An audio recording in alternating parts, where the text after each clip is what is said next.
40 Below, the toughest race in the world, is a new adventure documentary. It's about the most extreme endurance race in the world. It takes place in International Falls, Minnesota, and it goes all the way to Tower, Minnesota on a remote snowmobile trail. It's 135 miles. The cutoff time is 60 hours. After 60 hours, you're a so-called DNF, did not finish. And the race is on the coldest day of the year at the coldest spot in the country, International Falls, the icebox of the nation.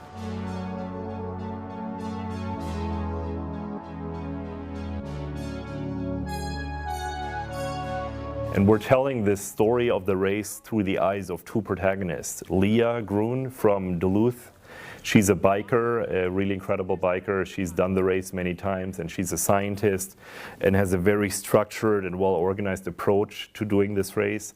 And then also through the eyes of Bill Bradley. He's an accomplished ultra marathon runner and has done many crazy events. He's swam the English Channel and climbed mountains and holds a world record in the Grand Canyon. He crossed it 7 times rim to rim continuously.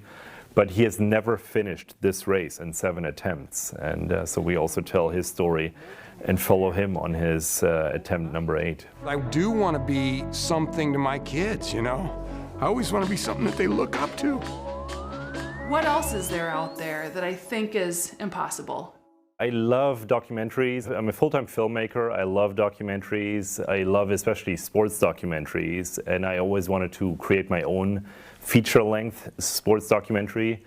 And when I moved to Duluth 7 years ago from Berlin, Germany, my father-in-law actually told me about this crazy race that I made the film about, because 2 people of the company that he works for told him that they did the race and finished the race, and they told him that after being out on the trail for over 50 hours, they bumped into another gentleman that was doing the race, and that guy told them that he's seeing dancing moose right now, and he was clearly hallucinating. And yeah, when I heard that, I thought, why would anyone do that? Like, you know, risk their life and go to the limit so far and just push themselves on the coldest day of the year every year. 60 hours out on the trail, 135 miles, unsupported, no outside help whatsoever. I wanted to find out more about this race. I'd never heard of it before, and that's when it all started. We sure got it this year. It's gonna be an easy one, only -50 this year. In the film, we covered the Arrowhead 135 in 2019, and that was during the polar vortex. So that was actually the coldest Arrowhead they have ever had, and in over 15 years. It was -40 temperatures. That's where the title for the film also comes from, 40 Below. Wind chill was actually -60 at some times, and that's when we filmed most parts. We came back a year later just for a few pickup shots, for a few more drone shots, and a few more shots, but the main story is in 2019 during this extreme polar vortex. And I remember, like, coming from Germany, when I told my wife I'm going to film this, and then the days leading up to it, on the news, you know, we saw news anchors saying, you know, all schools are shut down in Minnesota, and Chicago is, you know, like frozen basically, nobody's going outside. The news anchor said, don't leave your house unless you absolutely have to, only in an emergency. And that's when we left as a film crew to film this, and that's when these crazy athletes left and started the race, you know. If you think marathons, you know, Ironman events, even if you finish an Ironman or win an Ironman, which is so tough and not possible for most human beings, if you finish or win an Ironman, you're still not qualified to start at this race, at the Arrowhead 135. The race director says it in the film. He would ask you, what else do you have that is maybe a little bit tougher, just so we can make sure that you can finish this race and survive out there. And when I found out more and more details about this, and that they're there for 60 hours, and that it can be 40 below temperatures or even lower wind chill, unsupported, and yeah, then I realized I have to make this film and I have to find out more about it.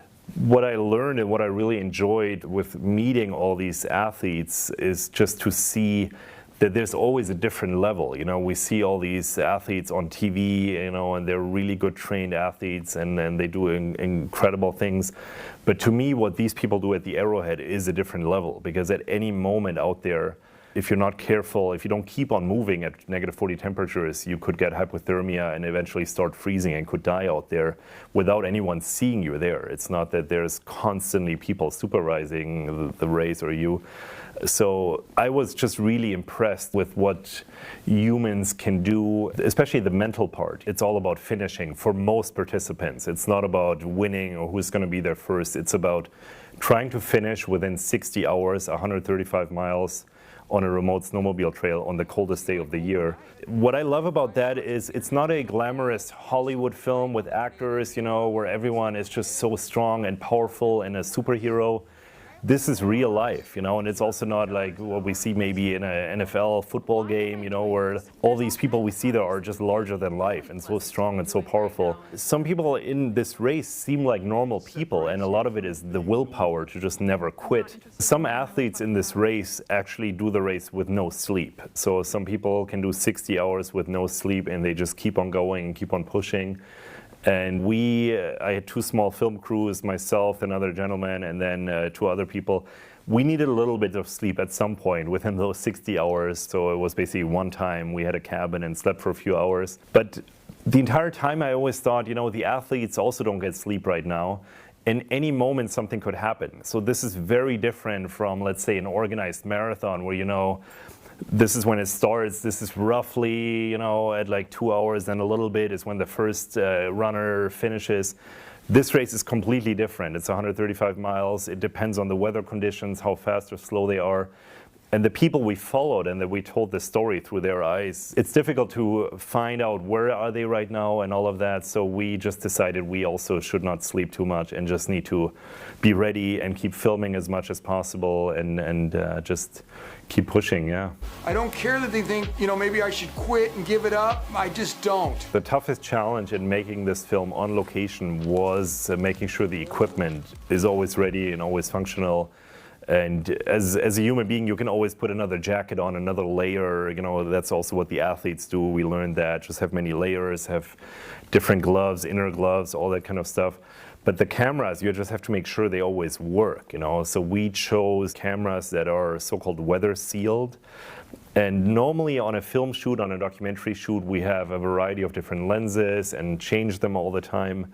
On this shoot, we knew we have to just have good zoom lenses and we can never take them off. It's way too risky taking it off, you know, with snow flying around at -40 temperatures and or that the lens fogs up and stuff like that. And one trick we realized pretty quickly was always keeping the camera batteries in our inner pockets very close to our body, and just so the body heat heats them up a little bit. But I remember like it was yesterday, there were like many instances, you know, where like we charged the batteries before we left or the morning off, or we charged in the car. And I would have them in my inner pockets, and then when I take them out, I put them in the camera, and I would say, I swear this battery was at 100% like a couple hours ago, and now it's at like 25%. And that's just what the cold weather does. And also on most days, as soon as we left our cars, we sometimes had to then walk for like 45, 60 minutes to get to that remote trail where the runners were. As soon as we got out of the cars, our phones would immediately shut down. It was just too cold, you know. And that's when we knew we're in a real adventure here. Going into this race, I knew I need to make sure to always have my gloves on at -40 temperatures. And there were parts that were tricky when I was filming, and I realized this scene right now is really good and really important. This could very likely go into the film. And there were moments where I just, with my gloves, couldn't, you know, change the aperture and change settings quick enough. So I would sometimes just take my gloves off and film that for like 30 seconds or 60 seconds. And then I had a similar feeling to kind of like pumping gas in the winter without gloves and touching cold metal, touching the cold camera. You know, after the scene was over, I realized, wow, this was a big mistake and way too cold. And we would sometimes run back to our cars that were always running so they don't shut down. And we would just hold our hands right at the heat, you know, at the coming out for a couple minutes just to basically reset. When I do these kind of shoots or documentaries, I make a commitment and I say to myself, I either do it 100% or not at all. So with this race also I said I really want to film it and I will never quit, and also give everything I have, similar to the athletes. Not to compare myself, that's way more extreme what they do, but I also didn't want to quit. So there were moments where I just kept filming because I knew this is gold right now. This is incredible material. And I got a little bit of frostbite too, actually, under my eye. And when I came home, my wife saw me and had a little, like a blue, like frostbite spot that was just about to start, kind of, you know. And luckily it healed up, and you don't see any scars anymore or anything, you know. But my wife, yeah, told me, like, yeah, you have to be really careful next time. I think what a lot of documentary filmmakers, what they want to try to do is film in this cinema verite style, or as I call it, fly on the wall style. I always like to tell a story where people hopefully don't act too different to how they would normally act without a film crew there. That's why I call it fly on the wall, that basically ignore me. I always tell everyone I'm just a fly on the wall. And normally it's very difficult for people if you film, let's say, in an office situation or somewhere, people just act completely different if there's a film crew there. What worked out great at this race, you know, everyone is so busy just trying to finish, trying to survive, trying to keep going. As soon as the race started, most people didn't even notice you. They're in their world, they're so busy doing their thing. And that was just fantastic for the film, because you could really just be that fly on the wall and see from the outside, you know, what they're doing and how they're doing the race. Our biggest goal is just to inspire people, you know. I've had a lot of people come up to me after screenings, like in Minneapolis. I had several people come up to me afterwards and said, wow, I'm so inspired now. You know, I remember like 2 elderly women came up to me and said, we would never do a race like this, but now we're motivated to go out and stay active and run and never quit. When I hear feedback like that, to me, that's the biggest part. That makes me so happy.